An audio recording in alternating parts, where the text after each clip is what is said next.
aucun des secteurs de l'économie belge ne devait être épargné.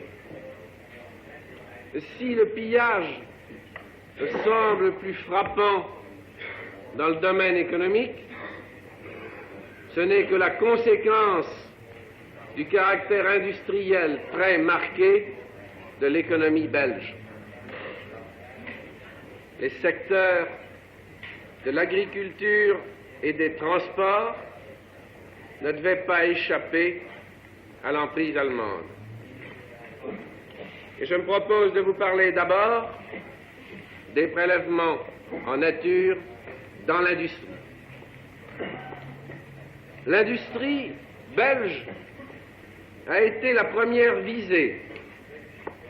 C'est ainsi que le commandant militaire en Belgique, d'accord avec les différents offices du Reich pour les matières premières, d'accord avec le service du plan de 4 ans et le ministère de l'économie, établit tout un programme dont l'effet était de gagner la presque totalité de la productivité belge aux fins belliqueuses du Reich.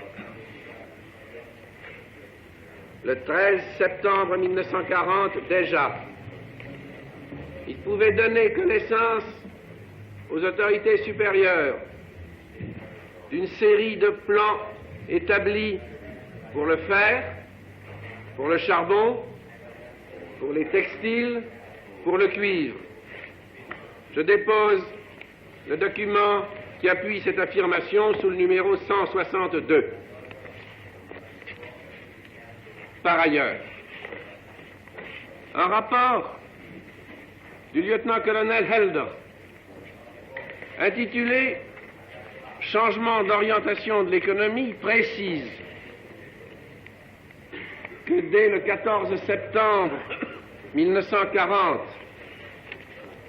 le service d'armement de l'armée interne les instructions suivantes. Elles sont au livre de documents sous la cote 163. Et je lis le dernier paragraphe de la page 41 du texte allemand.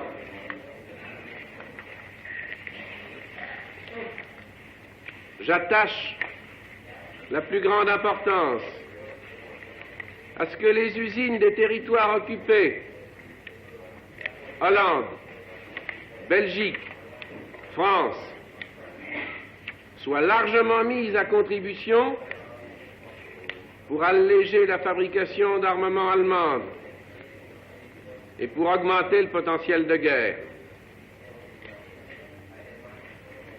Les établissements danois sont aussi à inclure en une mesure de plus en plus grande parmi les sous-traitants. De plus, les dispositions d'exécution annexées à l'ordonnance du maréchal du Reich, ainsi que l'ordonnance concernant l'économie des matières premières dans les territoires occupés, sont à observer strictement.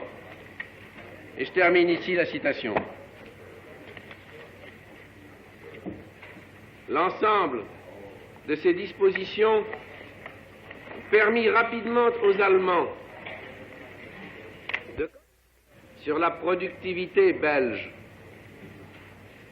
fut complété par la nomination de commissaires à l'exploitation. Ordonnance du 29 avril 1941